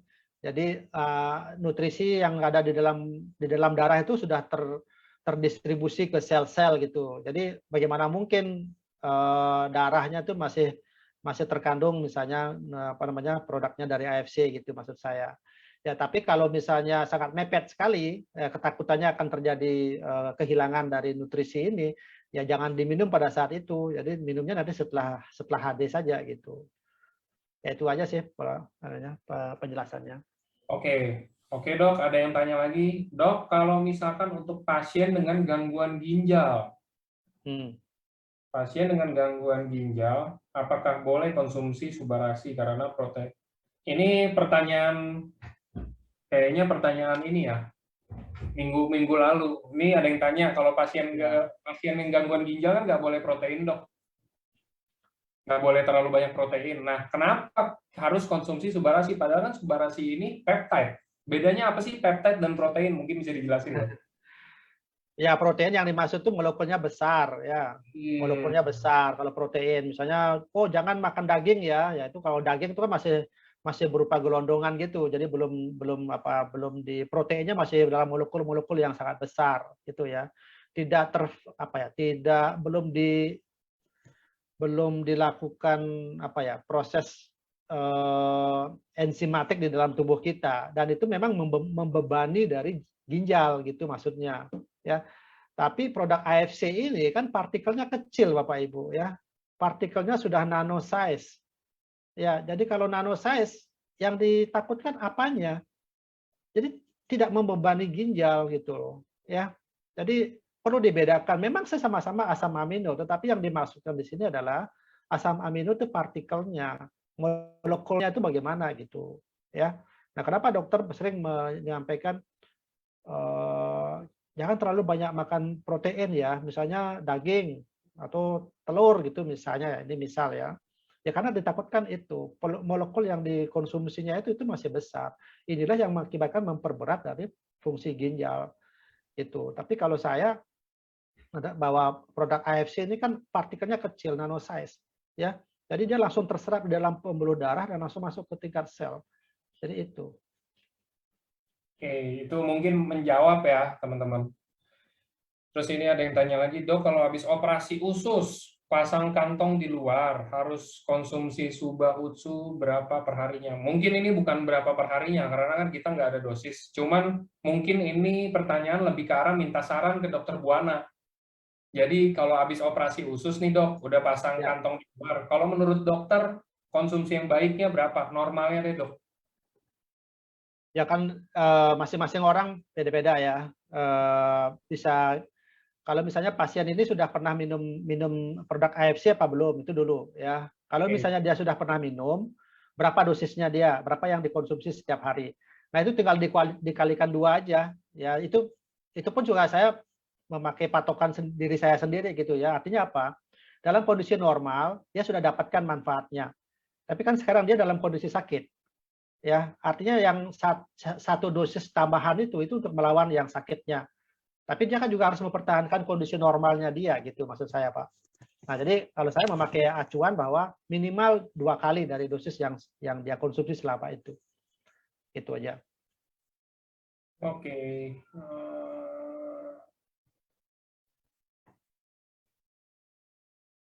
Karena itu pertanyaan-pertanyaan yang barusan itu semuanya saya ada alamin ya teman-teman. Jadi maksudnya bukan kayak, oh ya saya cuma based on textbook aja. Dulu ibu saya juga kayak begitu kan, dikasih konsumsi apa, HD, harus HD apa. Saya juga rada rancu sih, karena saya tahu logikanya ya, logikanya itu kita sebagai orang awam yang mungkin bukan dokter, kita mikirnya kan kayak, oh iya nih mau cuci darah nih, cuci darah yang pakai mesin kan, darahnya diputar bolak-balik kan. Nah, takutnya mungkin kalau kita udah konsumsi Subarasi duluan, nanti hilang nutrisinya apa segala macam gitu kan. Sebenarnya mah sama aja sih kayaknya harusnya ya kan sih dok. Ya. Itu kan nggak selalu masuk ke darah, itu kan maksudnya Ya. cepat itu juga kayak kita baru konsumsi, habis itu kita HD ini, terus udah langsung hilang, keganti sama darah yang baru, kosong jadinya, kandungan Subarasinya udah nggak ada lagi, kan nggak begitu, logikanya ternyata nggak sama ya. Ya. Karena saya juga udah tanya ke dokter, saya lagi itu tanya kalau nggak salah ke dokter Luigi juga, dokter Luigi juga jawab sama kayak dokter Buana. Jadi Ya. emang rata-rata ya maksudnya kalau ada 2 orang dokter ngomong kayak begitu, masa iya sih kita nggak percaya? Gitu aja kan sebenarnya. Ya. Oke, ponakan saya juga umur 6 tahun, soalnya memasang kantong dulu udah bisa ya. Nah ini kalau ada yang tanya, kalau yang tadi kan habis operasi usus yang pasang kantong di luar dok, tapi tadi itu mungkin orang dewasa. Sekarang ada yang tanya ini kalau umur 6 tahun dok. umur 6 tahun ini kira-kira udah boleh atau udah perlu nggak sih konsumsi Subarasi? Kasih kalau saya. Kasih. Ya, kasih. Oke. Karena itu untuk penyembuhan, ya. Karena kan pada saat kita operasi kan itu pasti ada sel, ada organ yang rusak kan gitu ya. Ya, kita ingin bahwa terjadi proses penyembuhan yang lebih cepat gitu ya, dengan memberikan satu asupan produk yang memiliki regenerasi sel kan gitu ya. Nah, ini sangat penting ya. Tapi kalau anak-anak umur 6 tahun tidak ada sakit, misalnya, "Dok, boleh nggak?" Ya antara boleh dengan apa, boleh juga nggak apa-apa, enggak juga nggak apa-apa gitu. Itu jawaban saya. Gitu. Karena apa? Anak-anak umur 6 tahun kan stem cell-nya masih bagus, masih cukup gitu. Tapi dalam kondisi sakit, misalnya dalam pasca operasi misalnya gitu, kita mau memberikan ini, kalau saya malah sarankan, oke, berikan aja. Lebih bagus lagi gitu. Ya, karena dia memiliki kemampuan untuk mempercepat penyembuhan itu. Oke. Gitu. Sip. Oke, mungkin ada pertanyaan selanjutnya, teman-teman. Saya ingin memberikan penjelasan klarifikasi lagi Pak Angga. Beberapa hari yang lalu kan saya sempat ditanyakan oleh beberapa member ya tentang ini, tentang cara pemberian produk AFC kita Pak Angga.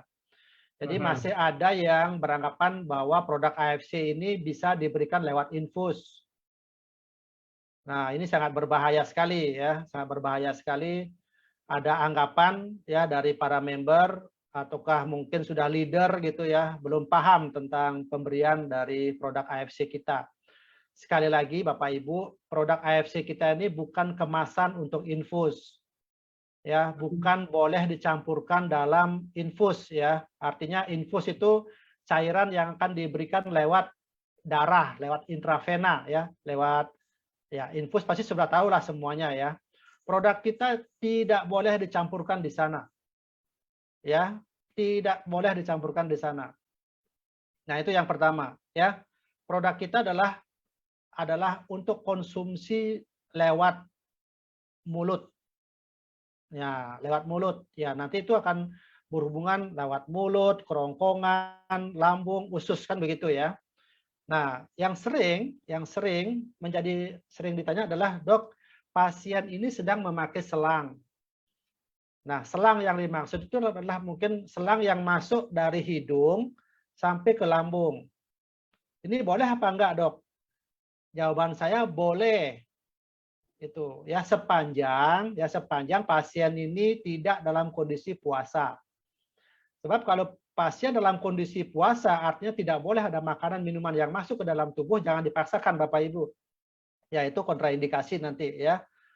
Nah, tapi dalam kondisi bahwa ini memang cara memasukkan makanan ataukah minuman ke dalam tubuhnya dia, itu boleh produk kita memakai bantuan misalnya dimasukkan ke spait ya, misalnya ambil cairannya yang sudah tercampur dengan produk kita, ambil dalam spait, disuntikkan ke dalam sondenya itu, dalam selangnya itu silakan. Jadi intinya produk kita ini tidak dicampur lewat infus, tetapi boleh diberikan secara minum lewat mulut, atau ditaburkan di bawah lidah, tukar dengan lidah, atau diberikan per sonde istilahnya kalau pasien memang tidak bisa menelan. Jadi memang harus diberikan dipasangkan selang yang masuk langsung ke lambung. Ini tolong dipahami Bapak Ibu ya, jangan lagi ada yang menanyakan ini boleh lewat infus, kalau sudah begitu saya masih sangat istilahnya aduh kasihan nih gitu ya. Itu mungkin klarifikasi saya Pak Angga beberapa hari yang lalu, soalnya saya sempat cerita juga sama Pak Ernest, dan beliau juga menyayangkan ada pertanyaan-pertanyaan yang masih seperti ini ya. Oke.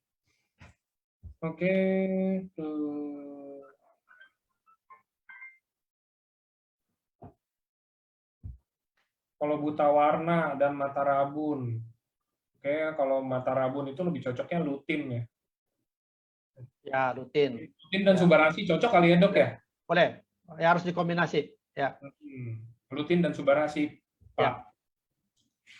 Kalau pasien stroke jelas, karena emang kita dari awal juga udah bilangnya, kan saya juga ada sempat bikin beberapa banner promosi juga, emang maksudnya baik untuk pasien pasca atau post stroke gitu loh ya. Maksudnya karena kan regenerasi sel, sedangkan kalau stroke itu pasti ada selnya yang nggak nyambung satu sama lain atau apa gitu loh. Banyak hal sih sebenarnya. Dan ada karena komplikasi juga dan lain-lain. Jadi tentunya sangat baik dan membantu. Tapi bukan menyembuhkan ya, balik lagi. Bukan kayak, oh saya stroke, Bu, terus konsumsi Subarasi, terus sembuh. Enggak begitu cara kerjanya.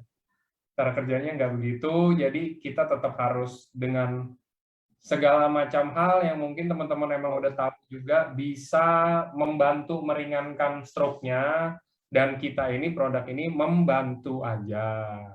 Bukan, oh iya nih sebenarnya saya ada obat dokter, tapi karena katanya dokter Buana sama Pak Angga Subarasi bagus buat stroke, jadi saya stop konsumsi dokternya, terus saya konsumsi Subarasi aja.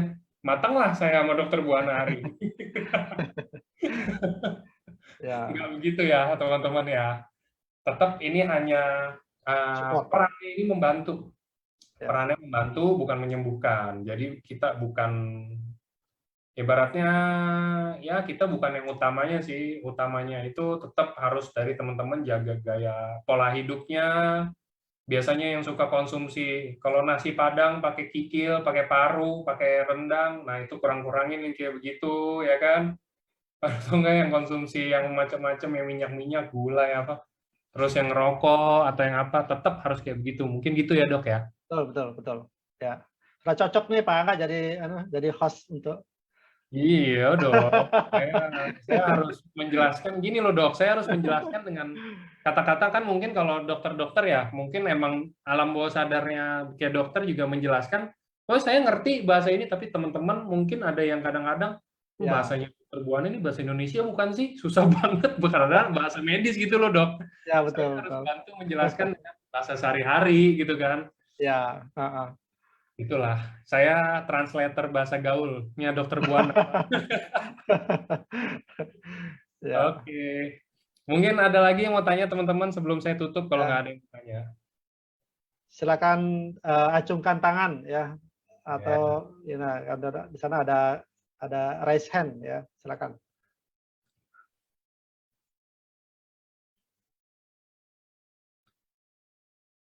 Karena ini balik lagi nih, ada yang tanya lagi tentang kanker lagi. Ya, banyak sekali. Kanker usus, ini ada lagi nih kanker usus, habis kemoterapi. Jadi ya mungkin penjelasan yang kayak tadi saya lah ya, bahwa habis kemoterapi, apakah mau sebelum kemoterapi atau sesudah kemoterapi, ya itu sama saja, silakan ya. Mau konsumsi Subarasi ataukah konsumsi Utsukushi, ya silakan aja. Itu semuanya memiliki peranan ya dalam peningkatan membantu mensupport kondisi tubuh ya, kira itu. Sama baiknya kok dua-duanya. Ya. Itu kayak ayah dan ibu, kayak suami istri, itu Subarasi dan Utsu. Antara garpu dan sendok gitu loh. Nah, itu juga boleh. Ya. Antara mie ayam sama mangkok ya kan. Kalau misalkan makan mie ayam pakai piring rasanya ada yang kurang gitu. Nah, ini sama Subarasi dan Utsu, kayak kalau konsumsi Utsu, tapi kalau nggak konsumsi banyak kayak ada yang kurang, cuman tetap bisa dimakan. Ya. Untuk kayak DOP dan Utsu ini balik lagi, ini mungkin penjelasan penutup ya. Ini dari tadi banyak yang saya lihat emang nanya masih takaran. Mungkin dokter, sorry dok, bisa dijelasin mungkin dengan bahasa yang lebih mudah di ini lagi dok, tentang takaran dan kondisi tubuh masing-masing manusia.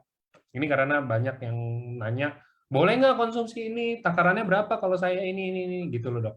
Karena kan gini, sorry dok, sebelumnya kan teman-teman nanya, nggak ada kayak data yang untuk dokter Buana pelajarin, dan kita emang nggak mengakomodir itu juga gitu ya. Maksudnya kalau misalkan ada data kayak tertulis laporan hasil kesehatan atau apa, mungkin dokter Buana bisa bantu. Oh nih konsumsi segini bagus, baik, segini bagus.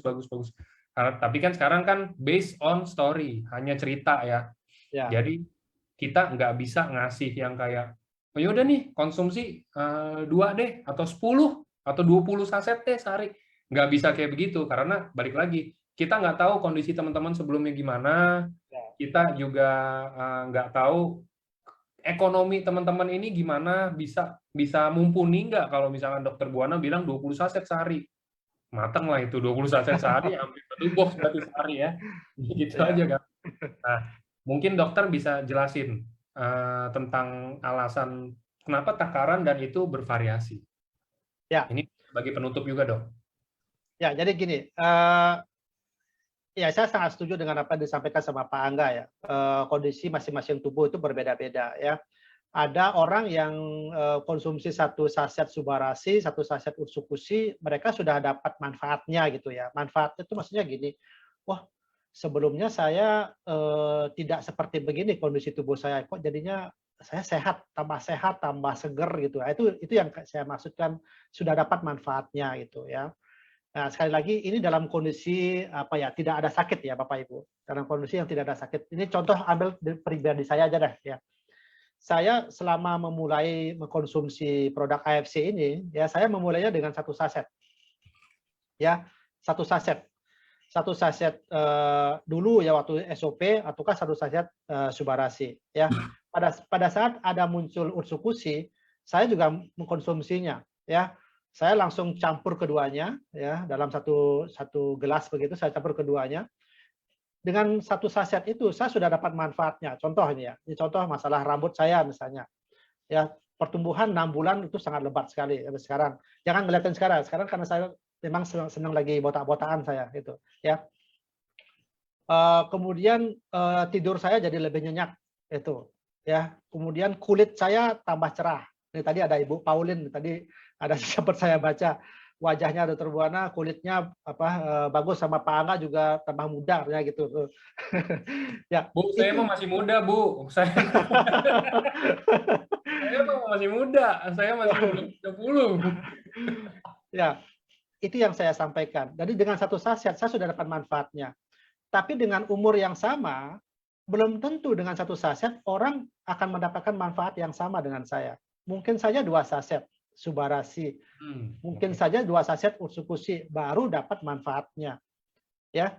Jadi seperti itu. Jadi silakan kalau misalnya dalam kondisi yang kalau saya memulai dengan 1 saset, itu lihat dampaknya seperti apa yang Anda rasakan. Tapi dalam kondisi yang sakit, Bapak Ibu, dalam kondisi yang sakit ini lagi kita harus lebih lagi menganalisa ini sakitnya yang mana nih, gitu ya. Kalau sakitnya termasuk sakit yang ringan, ataukah sakit yang sedang, ataukah sakitnya yang berat.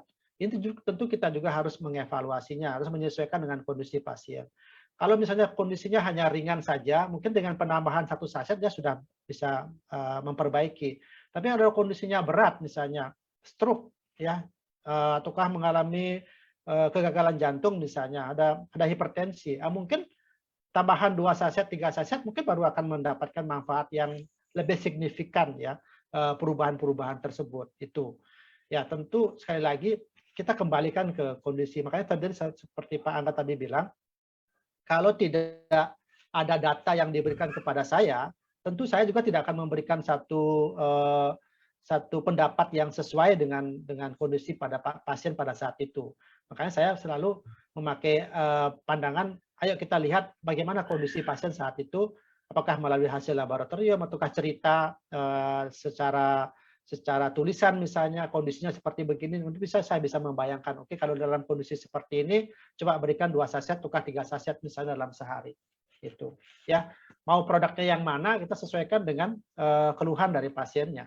Ya, apakah nanti cukup dengan Subarasi saja, ataukah cukup dengan Ursukusi saja misalnya, atau memang dia perlu kombinasi. Nah itu memang membutuhkan pendapat dari dokter ataukah dari teman-teman yang yang sebagai leader yang sudah sering mendengarkan begini, ataukah pengalaman pribadi itu boleh kita sharing sama-sama itu. Ya itu penutup Pak Angga. Oke, siap. Sebelum ditutup, saya mau tambahin sedikit. Jadi gini teman-teman, mungkin saya yakin lah teman-teman banyak yang bingung. Jadi ini bedanya 2 produk ini apa ya? Subarasi dan Utsu ini bedanya apa ya? Saya juga dulu bingung kok teman-teman, waktu pertama kali di AFC udah beberapa tahun lalu. Jadi gini, bahasa awamnya ya, maksudnya ini biar semoga membantu teman-teman aja. Jadi kalau Subarasi ini dia lebih ke arah gini loh. Kalau di kita ngomongnya untuk penyakit dalam, regenerasi sel, yang sel-sel di dalam tubuh kita. It's all about sel. Apapun yang terkait dengan sel. Apa aja sih sel? Kita ini sel, manusia ini semua sel. Kita ada sel otak, ada sel paru-paru, sel jantung, sel ginjal, sel hati, semua sel. Semua terbentuk dari miliaran, bahkan mungkin triliunan sel. Saya kurang paham lah yang itunya. Cuman semuanya terbuat dari sel. Jadi subarasi ini kan emang kita ada namanya fungsinya itu untuk membantu meregenerasi sel di dalam tubuh. Jadi even itu kayak teman-teman migrain aja deh, migrain atau apa contohnya. Jadi jangan tanya migrain konsumsi yang mana. Migrain ini kan pasti karena ada gangguan sel di mana ya, di otak atau di bagian apa ya dok? Otak bener ya dok ya? Oh, ya. Ya, jadi emang ada gangguan sel pasti. Kayak sekarang saya sesak napas. Ya, amit-amit bukan COVID ya, cuman maksudnya berarti kan ada gangguan di paru-paru jelas atau enggak di tenggorokan, let's say kita bilang. Nah, itu kan sebenarnya karena kita semua terbentuk dari sel, jadi itu pasti ada terganggunya di situ bisa diredakan dengan produk ini. Sedangkan kalau Utsukushi itu lebih ke arah pencernaan, teman-teman. Pencernaan ini gunanya apa sih? Oh iya ya, sorry ya. Tapi oh ya saya berak-berak nih. Berarti pencernaan nggak itu doang, teman-teman. Pencernaan itu nggak cuman kayak kita berak-berak atau kita mungkin susah BAB atau mungkin kita melilit perut. Nggak selalu tentang perut. Pencernaan itu larinya ke banyak hal. Pencernaan itu larinya bisa ke daya tahan tubuh, imun kita, muka kita jerawatan apa enggak aja itu dari pencernaan sedikit banyak. Kalau pencernaan kita baik, muka jerawatan lebih kecil, lebih minim resikonya. Jadi banyak hal yang bercabang dari situ ya, dari dua itu. Jadi balik lagi kalau misalkan ada yang tanya, oh saya sering flu apa segala macam kayak begitu. Nah kan sekarang berarti kita harus tanya dulu, flu-nya emang udah bawaan, orangnya sering flu. Oh kalau emang orang itu bawaan sering flu, artinya daya tahan tubuh dia mungkin lebih rendah dibanding yang lainnya. Kita harus oke, konsumsi Utsukushi untuk meningkatkan imunitas tubuh. Contoh ya kayak begitu. Jadi kita harus tahu dasarnya dulu produk kita ini apa sebelum mungkin teman-teman ada yang beberapa leader di sini bisa baru kasih tahu ke timnya atau prospekannya. Ah, saya sakit gigi, konsumsinya apa ya? Oh sakit gigi, ke dokter gigi lah kalau sakit gigi mah. Enggak, kalau sakit gigi ya berarti artinya kan ada mungkin gangguan entah itu ada di mana. Tapi sakit gigi bisa jadi dari pencernaan juga ya dok ya? Sakit gigi dari pencernaan. Kalau saya kemarin ada tanya ke dokter siapa, katanya dari pencernaan itu, Ya. oh enggak deh, sorry, yang dari pencernaan bau mulut, bau Oh mulut, iya, bau mulut, ya. bau mulut, iya, bau mulut. Kalau sakit gigi sih lebih sering gosok gigi sama ke dokter gigi sih. Sama subarasi mungkin ya dok ya. Ya. Atau kesimpulannya begini, Bapak Ibu ya. Yang pasti setiap hari kita kan ada kehilangan sel. Betul. Ya, kita kehilangan sel. Apakah karena rusak ataukah karena mati kan gitu ya. Nah, untuk menjaga supaya sel yang ada di dalam tubuh kita itu tetap dalam kondisi yang optimal dari sisi jumlah dan fungsinya, maka perlu kita regenerasi sel. Itu. Nah, sekarang produk yang mana nih yang cocok? Ya, produknya adalah SOP Subarasi itu.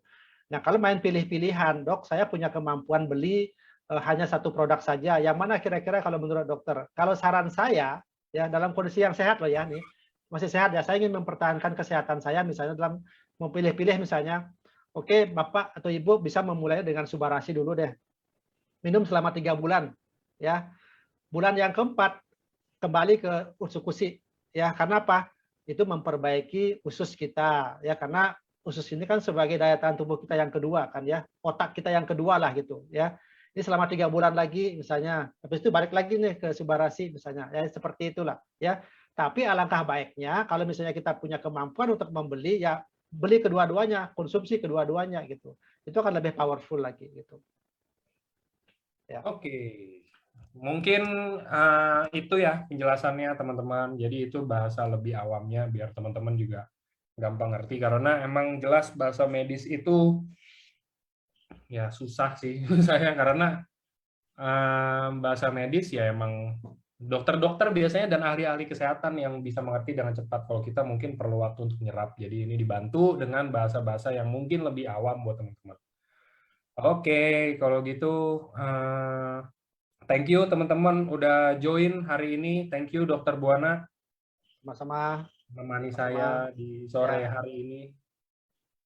Oke. Oke, jadi teman-teman hari ini tanggal 25, hari ini mau closing annual rank, mungkin masih ada waktu sekitar 5, 6, 7, 8, ya 7 jam lah ya, 7 jam sebelum closing. Jadi teman-teman mungkin yang mau kejar, misalkan kayak sekarang masih Toreda, waduh berapa lagi udah Ronin, bisa dikejar pasti ini karena sayang ya, ini walaupun tinggal sisa 7 jam lagi, kalau misalkan nggak dikejar tuh kayaknya ada yang kurang gimana gitu kan. Kayak kalau sama buat teman-teman yang nanti tanggal 6 mungkin lagi ada di sekitaran Bali atau emang pengen ke Bali, nanti bisa ketemu Dokter Buana langsung di sana. Dokter datang ya dok ya? Ya, mudah-mudahan. Ya. Oke, datang di kantor EFC teman-teman, kantor Ya. EFC yang di Bali ya. Kebetulan dekat sih rumah ya. Mantap. Oke, kalau gitu. Selamat sore, Dok. Terima kasih teman-teman Terima semua. Thank kasih you. semuanya Bapak Ibu. Ya, terima kasih. Thank you semuanya. Sehat selalu semuanya. Selalu. Selamat sore. Sore.